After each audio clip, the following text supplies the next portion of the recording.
I lost my mother to illness when I was in elementary school. My father was the one who worked hard to raise me. I loved my gentle father dearly.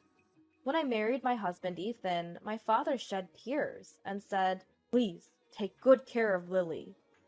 My only concern was Ethan's parents.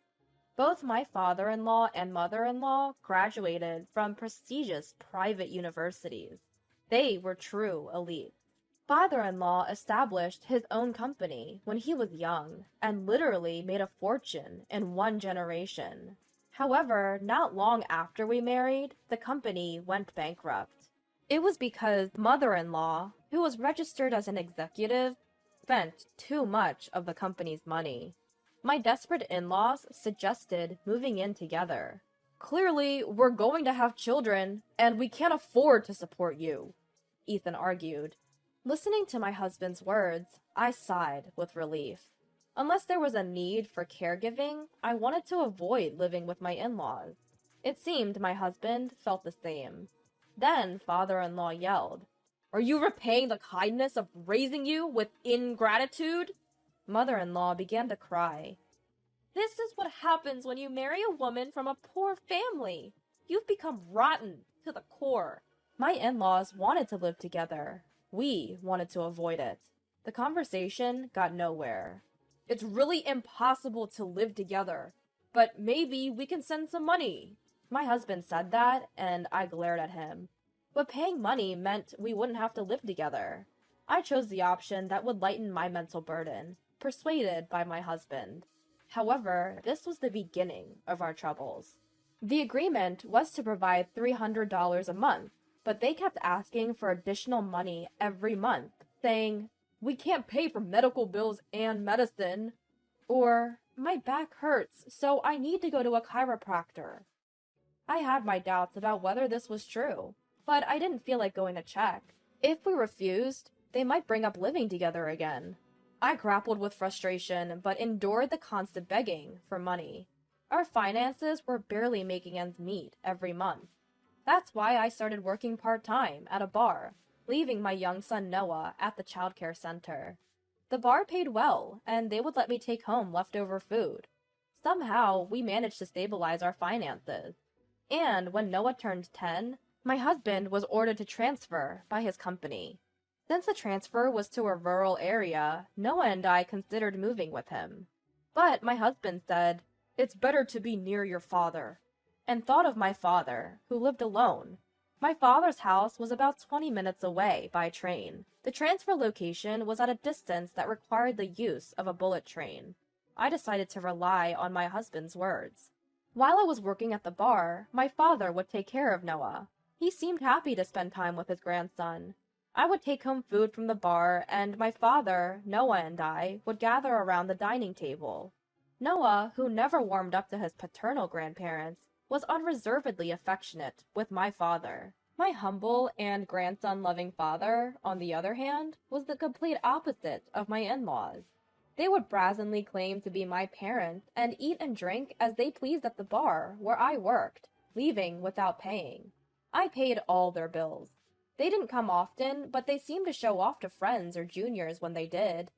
Once or twice a month, it still hurt to pay for them, from my part-time earnings.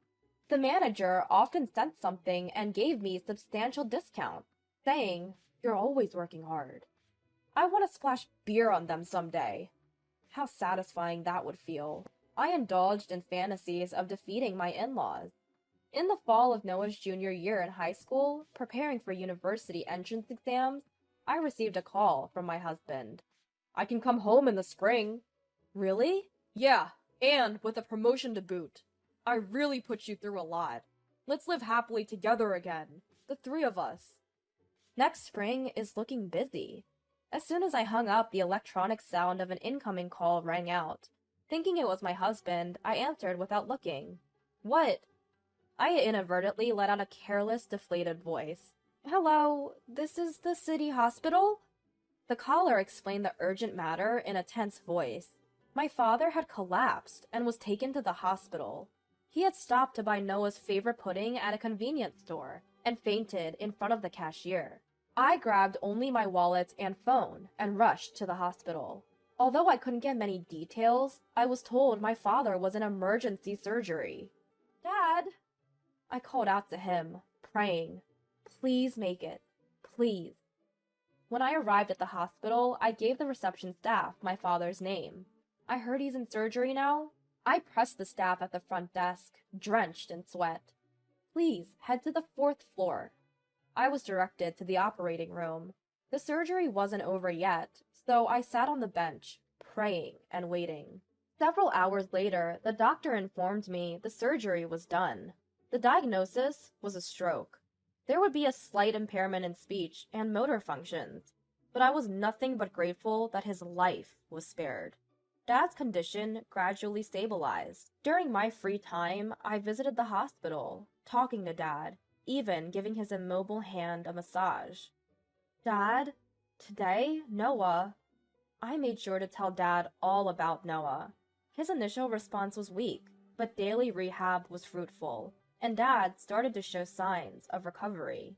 One day, while massaging his hand as usual, Dad weakly grasped my hand. It was the first response since the surgery, and I was so happy that I cried. "Dad, you did great." Then, Dad slowly shook his head and pointed at me with the hand he could move. "Thank you," he stuttered, smiling. He should have had difficulty moving his facial muscles, yet he smiled at me. Stroke aside, Dad seemed to have aged, becoming smaller. I recalled him at the wedding. "Take good care of Lily," he had said, firmly shaking hands with my husband. Strong, dependable hands. Now they had become small, so it was my turn to protect Dad. I firmly grasped my thin father's hand, encouraging myself. I had to leave the hospital before evening, as I had a part-time job at the bar. I hope Dad continues to recover. I started my job full of hope. My in-laws were the first to enter when the shop opened. "Lily dear," they called cheerfully. They brought along 2 men, a bit older than themselves. I didn't care how they were related, and didn't care to know, so I led them to their seats, following the restaurant's protocol. "As soon as you sit, order as much as you like," said father-in-law. "Don't worry about the bill," added mother-in-law, as if they won't just push it onto me again. I focused on serving them, hiding my annoyance. I'd just had good news about Dad, after all.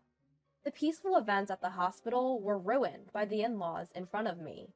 Sure enough, they knew no bounds. They ordered beer, soju, sake, one after another. The table was a mess, with spilled drinks and food scraps. The 2 men they brought seemed drunk and started harassing me. "Hey, wife, bring the beer, quickly." What a shame. Our daughter-in-law here. Really, such an incapable wife. The in-laws began to loudly criticize me on purpose. I tried to hold back since I was at work, but my heart couldn't contain it. "Excuse me, customers! There are others here. Can you please quiet down a bit?" I attempt a desperate counterattack. I hoped that by speaking loud enough for other customers to hear, it would embarrass my in-laws. "It's just a party. Who cares?" That's what they mean by "you can tell where someone's from." "Look, your plate's open, ma'am." Fueled by alcohol, their remarks escalated. "It seems she was raised so carelessly because she has no mother." I was so entangled by my mother-in-law's words that I couldn't respond. I was already holding back at the edge of my limits from having my daughter Noah insulted. But now they're even mentioning my late mother. I've always wanted to splash beer on them. Imagining defeating my in-laws like this had become part of my daily routine. That day, I was virtually pouring a bottle of flat beer over their heads. In my imagination, of course. And in January, Noah was accepted into his first choice private university. On the day of the acceptance announcement, my husband also called and brought the happy news that he could come home the day before Noah's graduation ceremony. We would both be attending Noah's graduation. The night of the graduation, we had planned to celebrate Noah's success and my husband's promotion at the bar where I worked. But that meant we couldn't avoid inviting my in-laws.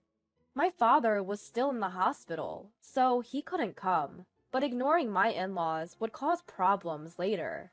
I prayed that they would be busy, but if they knew we were treating them, they would definitely come. They were two such despicable people. When I called to invite them, sure enough, both agreed to come.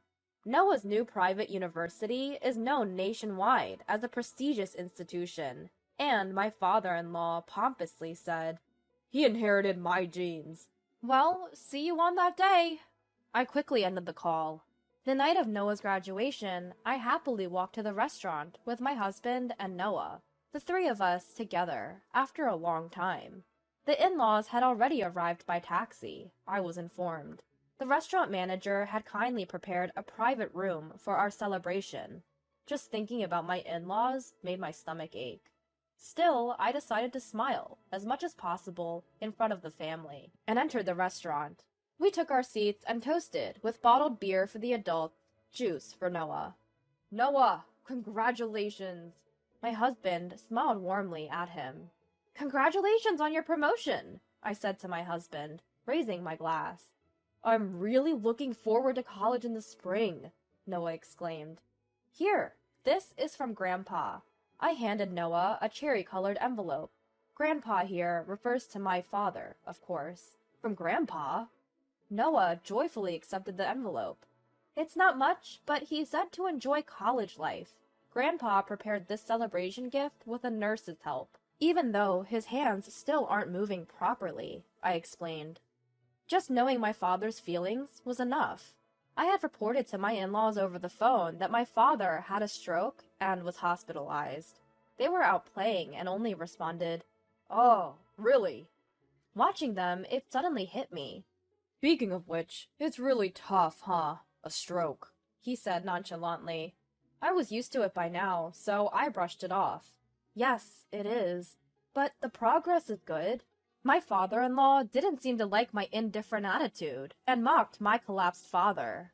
"It's a brain disease, right? His head's gone crazy, hasn't it?" Noah's brow furrowed as he looked at father-in-law. Quick to counter, my husband spoke up. "Is that any way to talk?" "But it's the truth, isn't it?" "Yes, it's a brain disease, right?" The in-laws were not at all shaken by their son's argument. The boastful in-laws couldn't help but enjoy the misfortune of others. "Just stop it," my husband began to say, but I held up my hand to his face.